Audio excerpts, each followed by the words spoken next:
நீங்கள் தவறவிட்ட எபிசோடுகளை இப்பொழுதே காணுங்கள் உங்கள் Tandivan.com மற்றும் Tandivan யூடியூப் சேனலில்.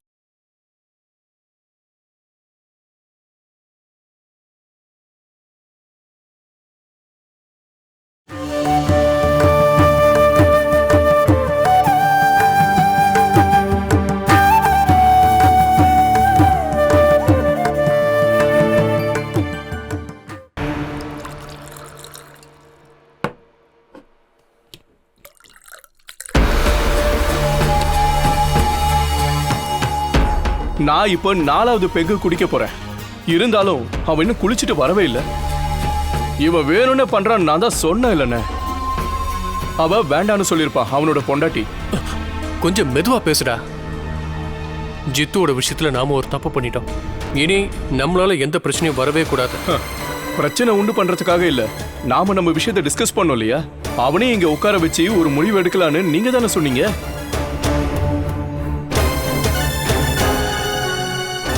அவன் வரதுக்கு இஷ்டம் இல்லை, அவன் வரவே தேவையில்ல.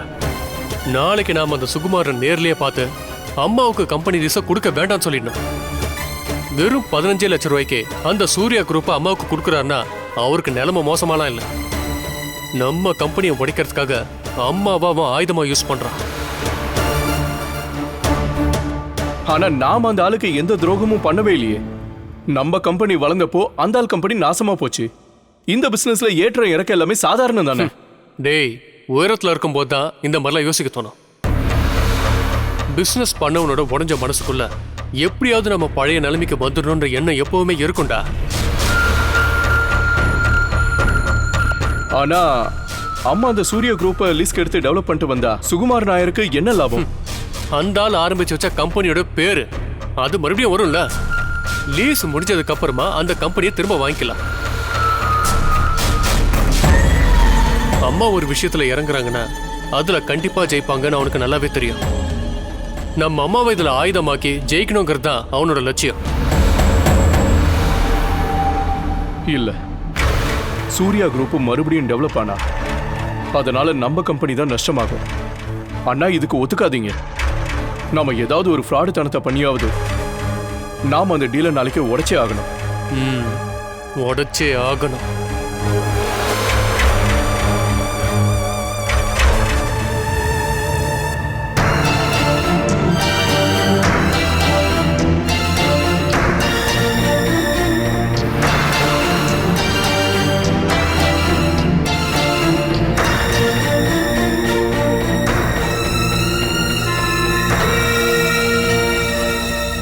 அப்பா. சொல்லுமா, நீங்க டூர் போக ரெடி ஆயிட்டீங்களா? நீங்க என்னன்னு சொன்னாதான் நான் ஃப்ளைட் டிக்கெட்டை கன்ஃபார்ம் பண்ண முடியும். நாளைக்கே புக் பண்ண சொல்லட்டுமா? அத பத்தி அப்புறமா பேசலாம்ப்பா. இங்க ஒரு சின்ன பிரச்சனை இருக்கு. அவனுக்கு பாக்கெட் மணி வந்திருக்காது இல்லையா? எனக்கு தெரியுமா. அதெல்லாம் பெரிய விஷயமே இல்ல தாரா. உங்களுக்கு எவ்வளவு பணம் வேணும்னு சொல்லு, இந்த அப்பாவும் அக்கௌண்ட்ல போட்டு விடுறேன். உங்களுடைய இந்த ஹனிமூன் ட்ரிப்பை எதுக்காகவும் நிறுத்தாதீங்க. அது இல்லப்பா, அதை விட முக்கியமான விஷயம் ஒண்ணு இருக்கு. அதை சொல்றதுக்காக தான் நான் கால் பண்ணேன். என்னம்மா?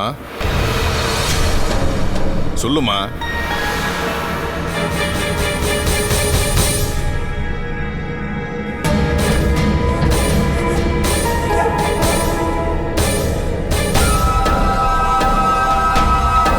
இங்க இருக்கிறவங்க நினைச்சா மட்டும் அம்மாவை தடுக்க முடியும்னு எனக்கு தோணல. அதை நீங்க தான் ஹேண்டில் பண்ணணும். அதுக்கப்புறம் அந்த கம்பெனியை நாம சொந்தமாக்கிக்கணும். நான் பாத்துக்கிறேம்மா. என் மகனை வெட்டி கொண்டவனுக்கு ஆதரவா வாதாடுறதுக்கு வக்கீல் ஃபீஸ் கொடுக்கறவ தான் மேலங்குளத்து விஜயலட்சுமி. எனக்கு கொள்ளி வைக்க வேண்டியவன் நெருப்புல எரிஞ்சுத அத நான் பாக்குறதுக்கு காரணமா இருந்த ஒரு பொம்பளைய தேனும் பாலும் ஊட்டி வளர்க்கிற இந்த விஜயலட்சுமிய நான் சும்மா விட்டுருவேன்னு உனக்கு தோணுதா என்ன? அவளை உண்டு இல்லைன்னு பண்ண போறேன். இந்த வாசம் சும்மா விட மாட்டான். என் மகனோட செத இப்பவும் என் நெஞ்சுக்குள்ள எரிஞ்சுக்கிட்டு தாமா இருக்கு. உங்களோட நிலைமை எனக்கு புரியுதுப்பா. பழி வாங்குறதுக்கு ஒரு வாய்ப்பு கிடைச்சனால தான் நான் உங்களுக்கு கால் பண்ணிருக்கேன். குட் நைட்மா. நாம சூர்யா குரூப்போட எம்டி சுகுமாரனோட வீடு வரைக்கும் போகணும். வண்டியை வேகமா ஓட்டு.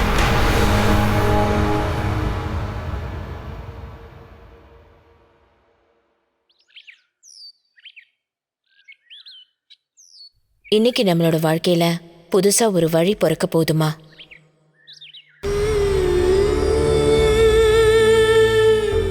நீ ரொம்ப நல்லா வேண்டிக்கிட்டேலம்மா.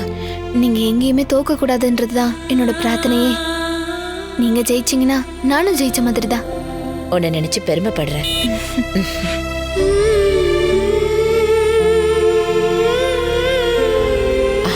சுகுமாரன் சார் கரெக்டான டைம்க்கு தான் வந்திருக்காரு. நீ போய் டீ போட்டு வாமா.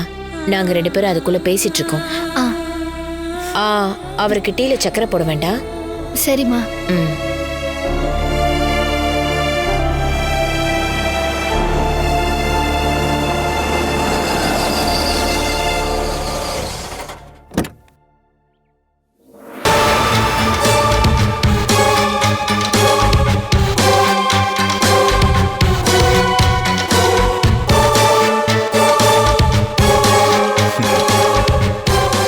நீங்க எதிர்பார்த்த ஆளு வரல, சரிதானே?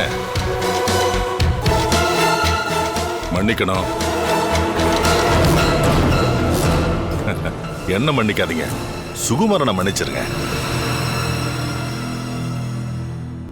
அவருக்கு இந்த பண பிரச்சனை காரணமா அந்த மனுஷனால உங்ககிட்ட கொடுத்த வாக்க காப்பாத்த முடியல. அந்த விவரத்தை இங்க வந்து சொல்றதுக்கான பொறுப்பை என்கிட்ட ஒப்படைச்சிருக்காரு சுகுமாரன். ஒரு காலத்துல நல்லா பெரிய ஆளா வாழ்ந்தவர் தானே அவரு. விஜயலட்சுமிய ஏமாத்திட்டுமா அப்படின்னு அவர் வருத்தப்படுறாரு. இங்க வந்து உங்க முகத்தை பார்த்து சொல்றதுக்கு அவரு கஷ்டப்படுறாரு.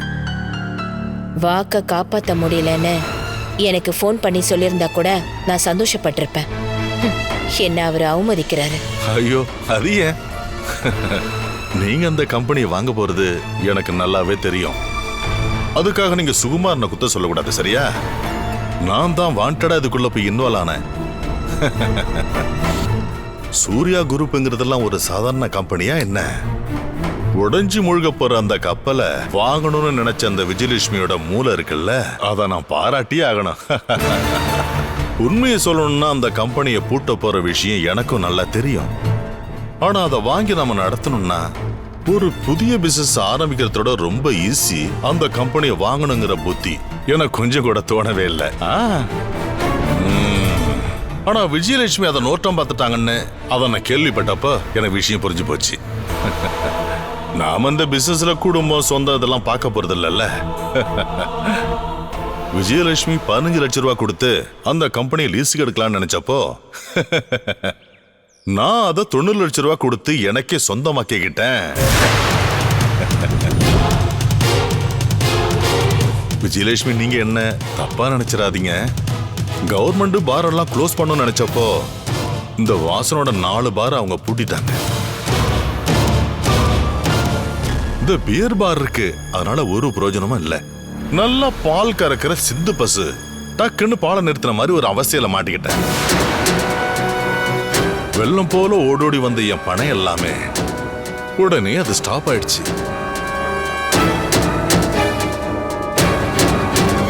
அந்த நஷ்டத்தை எப்படியாவது ஈடுகட்டணும்ல விஜயலட்சுமி. என்ன நீங்க தயவு செஞ்சு தப்பா நினைக்காதீங்க. இல்ல, பிசினஸ்ல சொந்த பந்தம் மட்டும் இல்ல, சில பேர் மேனஸ கூட பார்க்க மாட்டாங்க. சூர்யா குரூப்பை நீங்க பழைய மாதிரி கொண்டு வந்து காட்டுங்க பாப்போம். ஐயோ, அதுல உங்களுக்கு இருக்கிற டேலண்ட் கூட எனக்கு இல்ல. அதனால அந்த கம்பெனிய நீங்க தான் நடத்தணும் அப்படின்னு உங்ககிட்ட சொல்லதான் நான் இங்க வந்தேன். எனக்கு புரியலையே. பணத்தை நான் கொடுக்கறேன், நீங்க கம்பெனியை பாத்துக்குங்க. அதாவது ஒர்க்கிங் பார்ட்னர். லாஸ் வந்தா நான் தனியா ஏத்துக்கிறேன், ப்ராஃபிட் வந்தா 50-50. நீங்க என்ன சொல்றீங்க? இது ஒரு நல்ல ஆஃபர் தான். இப்படி ஒரு வாய்ப்பு எனக்கு கொடுத்ததுக்கு நன்றி. ஆனா இந்த விஜயலட்சுமிக்கு மத்தவங்க பணத்துல வாழ்ற பழக்கமே கிடையாது. அதனால இதுக்கு மேல நம்ம இத பத்தி பேச வேண்டாம் வாசவா. அப்படியே இருக்கட்டும். உங்களுக்கு அது வேண்டாம்னா எனக்கும் அது வேண்டாம். நாம இப்ப சொந்தக்காரங்களா பேசலாமா?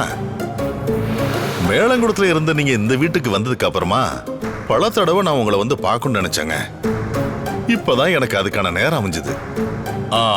உள்ள வந்து நான் உட்காரலாம் இல்லையா? வாங்க.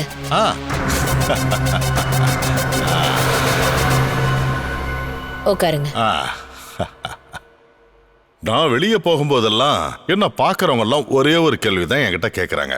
மேலங்குளத்து விஜயலட்சுமிக்கு என்னாச்சுன்னு கேக்குறாங்க. நான் அவங்க கிட்ட என்னன்னு சொல்றது விஜயலட்சுமி? அது அவமானம் தானே? என்ன அவமானம்? எனக்கு என்னாச்சுன்னு உங்ககிட்ட யாராவது கேட்டாங்கன்னா அவங்க கிட்ட என்ன வந்து பார்க்க சொல்லுங்க. அவங்க சந்தேகத்தை நான் கிளியர் பண்றேன். அது போதும்ல.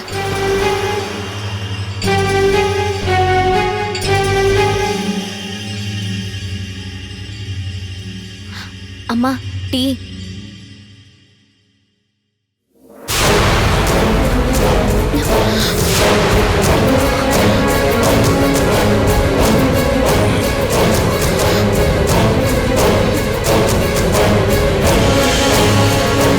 நீங்க டீ குடிக்கலாம் இல்லையா? சுகுமார் சாருக்காக நாங்க ரெடி பண்ணோம். நீ என்கிட்ட கொடு கிருஷ்ணா, நான் கொடுக்கறேன். வேண்டாம். இந்த பொண்ணை பார்த்தாலே எனக்கு எரிச்சலா இருக்கு. அப்படி இருக்கும்போது அவ ரெடி பண்ண இந்த டீ மரியாதையை முன்னாடி இருந்து போயிடு. இல்லைன்னா நான் உன்னை அடிச்சு வெளியே அனுப்பிச்சிருவேன். வாசவா, வேண்டாம். இது என்னோட வீடு. இங்க உங்க அதிகாரமும் அட்டகாசமும் இருக்கக்கூடாது. என் பையனோட சாவுக்கு இவதான் காரணம். இவளை நான் எங்க பார்த்தாலும் என் கோவத்தை என்னால அதை கண்ட்ரோல் பண்ணவே முடியல. இந்த பொண்ணை நீங்க வேற எங்கேயாவது அனுப்பி வச்சுக்கலாம்ல? நானும் என் மகளும் இருக்கிற இடத்துக்கு நீ எதுக்கே வந்த? உன்னை நாங்க வர சொன்னோமா என்ன? என் பொண்ணோட புருஷனுக்கு நீங்க அம்மாவா இருக்கிறீங்க. அப்படி இருக்கும்போது என்னால எப்படி வராம இருக்க முடியும்? உங்க கண்ணு முன்னாடி இவ சாகிறத நீங்க பார்க்க கூடாதுன்னா இவளை இந்த வீட்டை விட்டு அனுப்பிடுங்க. இல்லனா நான் இவளை கொன்னுடுவேன்.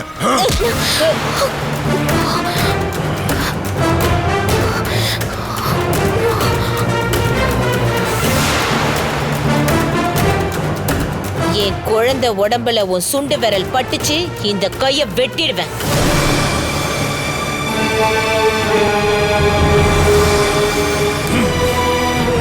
மரியாதைய வெளியே போடா. இந்த வீட்டை விட்டு வெளியே போ. அப்படின்னு சொல்லும்போது எந்த நிலைமையில நீங்க இருக்கீங்கன்னு யோசிச்சு பாருங்க.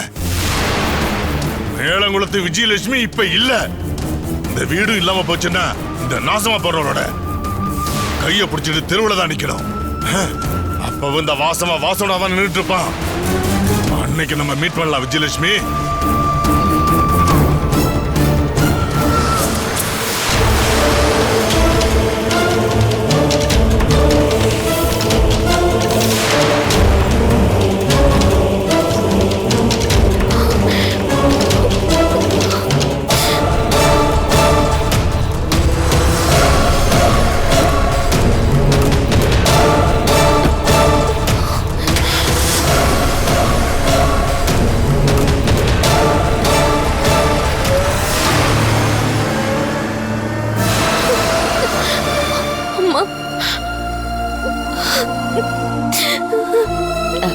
பயப்படாத, பயப்படக்கூடாது. உனக்கு நான் இந்த அம்மா இருக்கேன். வா.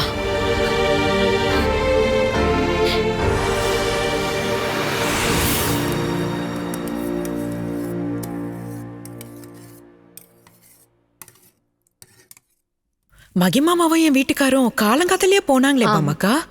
அம்மா வீட்டுக்கு போய் ஏதாவது பிரச்சனை பண்ணிட்டு வருவாங்களோ?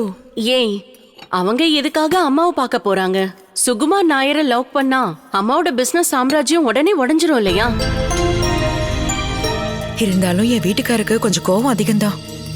அம்மா இந்த தொழில பண்ணக்கூடாதுன்றதுக்காக அவங்க நேரா போறதுக்கும் வாய்ப்பு இருக்கு. இங்க பாரு, இந்த விஷயத்துல என்ன ஆனாலும் அந்த மாதிரி நடக்காது. அவங்க அங்க போனாங்கன்னா பிசினஸ் ஆரம்பிக்கிறத பத்தி இவங்க கிட்ட சொன்னது ஸ்ரீகுட்டி தானே அவங்க புரிஞ்சுப்பாங்க. அதனால அவங்க பேசாம தான் இருப்பாங்க. அடே தாரா, நீ இங்கதான் நின்னுட்டு இருந்தியா? ஜித்து பிரேக்ஃபாஸ்ட் சாப்பிட வந்துட்டாரா தாரா? இப்ப வந்துருவாரு. எல்லாமே ரெடியா இருக்குல்ல? இப்ப ரெடி பண்ணிடுறோம்.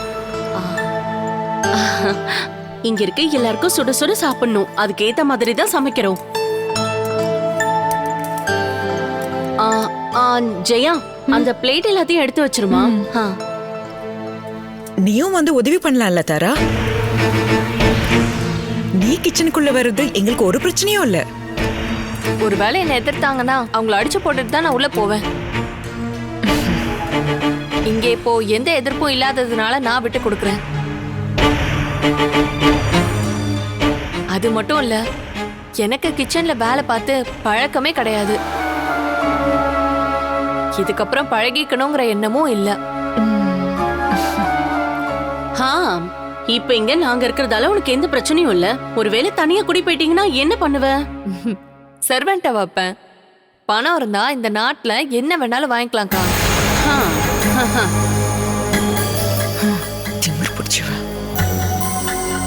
நான் 10 தலைமுறைக்கு உட்கார்ந்து சாப்பிடுற அளவுக்கு என் அப்பா சம்பாரிச்சு வச்சிருக்காரு. அது போதாதா? நீ புண்ணியம் பண்ணிருக்க தாரா. நீங்க 2 பேரும் ஹனிமூன் போறதுக்கு உங்க அப்பா விசாவும் டிக்கெட்டும் ரெடி பண்ணிருக்காருன்னு நாங்க கேள்விப்பட்டோம். நீங்க ஏன் போகாம இருக்கீங்க தாரா? ஆமால, நீங்க இன்னைக்கும் நாளைக்கும் போற மாதிரி தான் நான் கேள்விப்பட்டேன். என் வீட்டுக்காரரும் ராஜுவும் ஜித்துக்கும் 5 லட்சம் ரூபாய் பாக்கெட் மணியா கொடுக்கறதா சொல்லிருக்காங்க இல்லையா? அத பத்தி கஜேந்திரன் என்கிட்ட சொன்னாரு.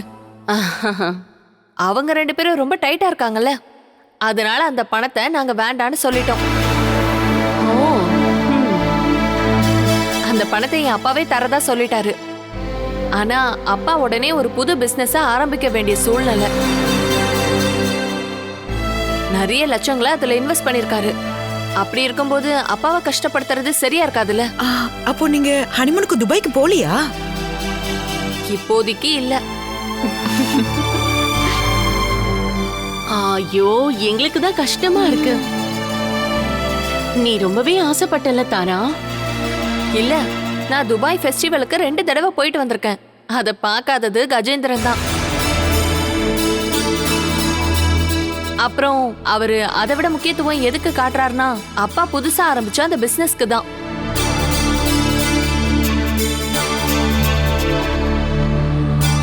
அது என்ன பிசினஸ்னு தெரியுமா? இங்க இருந்த அம்மா பசங்களை தோக்கடிக்கிறதுக்காக ஆரம்பிச்ச அந்த ப்ராஜெக்ட் தான்.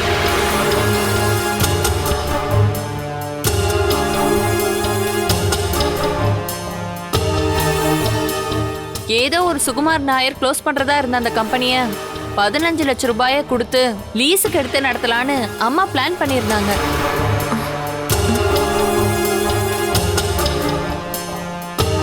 நேத்து ராத்திரியோட ராத்திரியா அப்பா அங்க போய் 90 லட்சம் ரூபாய் கொடுத்து அந்த கம்பெனி அவரு சொந்தமா வாங்கிட்டாரு. கஜேந்திரனும் நானும் சேர்ந்து அந்த கம்பெனியை நடத்தணும்னு என் அப்பா சொல்லியிருக்காரு.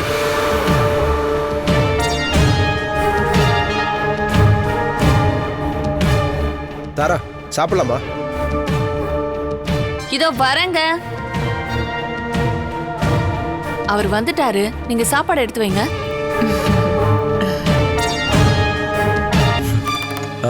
அண்ணி, இது மட்டும் தான் இருக்கா? வேற எதுவும் இல்லையா? இல்ல, இன்னைக்கு பாமக்கா இதுதான் பண்ணாங்க. வெஜ் மட்டும் சாப்பிட்டா எனக்கு வாமிட் வரும். 2 ஆம்லெட் போட்டு கொடுங்க. 1 சைடு ஆம்லெட். பெப்பரை கொஞ்சம் அதிகமா போடுங்க, உடனே வேணும்.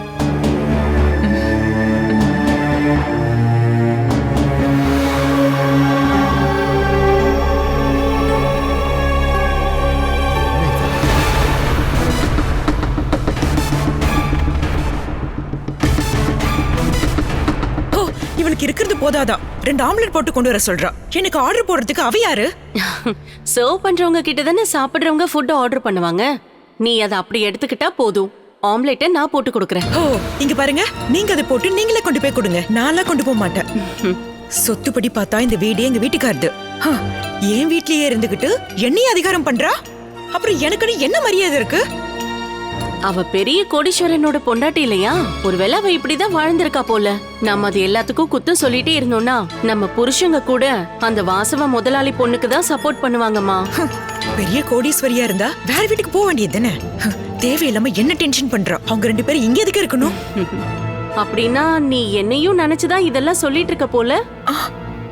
சொத்துப்படி பார்த்தா நாங்களும் இந்த வீட்டை விட்டு தானே போய் ஆகணும். அக்கா, நான் உங்களை அந்த மாதிரி எல்லாம் சொல்லுவேனா? நீங்க இந்த வீட்டை விட்டு ஏன் போலன்னு நான் எப்பவும் கேட்கவே மாட்டேன். சொல்ல போனா நீங்க ஒரு சமயக்காரியா இருக்கறதால தினமும் நீங்க நல்ல சாப்பாடு செஞ்சு தரீங்கல்ல. ஓ, அதுக்காக தானா? ஆஹா, கண்டிப்பா நாங்க ஒரு நாள் போவோம் ஜெயா. எங்களுக்கு பங்கு வந்த இடத்துல ஒரு புது வீடு கட்டுறதுக்கு என் வீட்டுக்காரர் எல்லா பிளானும் ரெடி பண்ணிட்டு இருக்காரு. ஜித்து கண்டிப்பா தாராவோட வீட்டுக்கு போனாலும் போயிடுவான். அது அங்க வேற யாருமே இல்லல்ல. கஜேந்திரன் மேல எனக்கு எந்த கோவம் இல்லக்கா. அவர் பொண்டாட்டியோட திமிர பார்க்கும்போதுதான்க்கா நம்ம என்ன ஆசைப்படுறோமோ அது மேல அவ கண்ணு வைக்கிறா. அந்த சுகுமாரோட கம்பெனி லீஸ்க்கு விடுறத பத்தி இவதான் கண்டிப்பா அவங்க அப்பா கிட்ட சொல்லிருப்பாக்கா. இப்ப பார்த்தா பாட்டி போட்டிருக்கிற அந்த நகை மேல கூட அவ கண்ணு வைக்கிறா. நம்ம அது எந்த அளவுக்கு ஆசைப்பட்டோம்? பாட்டிய கரெக்ட் பண்ணி அந்த நகையெல்லாம் நமக்கு சொந்தமாக்கிக்கலான்னு பார்த்தா இந்த தாரை நமக்கு முன்னாடி வாங்கிடுவா போல இருக்கே. ஐயோ, கண்டிப்பா அந்த மாதிரி நடக்கவே விடக்கூடாது ஜெயா. பாட்டி கழுத்துல இருக்க அந்த சிவப்பு கல்லு போட்ட செயின் எனக்கு ரொம்ப ரொம்ப பிடிக்கும் ஜெயா. அந்த பச்சைக்கல் செயின் எனக்கு. அந்த 2 செயினும் ஆன்டிக் ஒர்க்கனும் எனக்கு போட்டா நல்லா இருக்கும்னு அவ கஜேந்திரன் கிட்ட சொல்லிட்டு இருந்தா. ஈஸ்வரா, சுகுமார் நாயரோட கம்பெனிய அவ அப்பா கிட்ட சொல்லி விலைக்கு வாங்கின மாதிரி இந்த நகையும் விலை கொடுத்து வாங்கிடுவாளோ?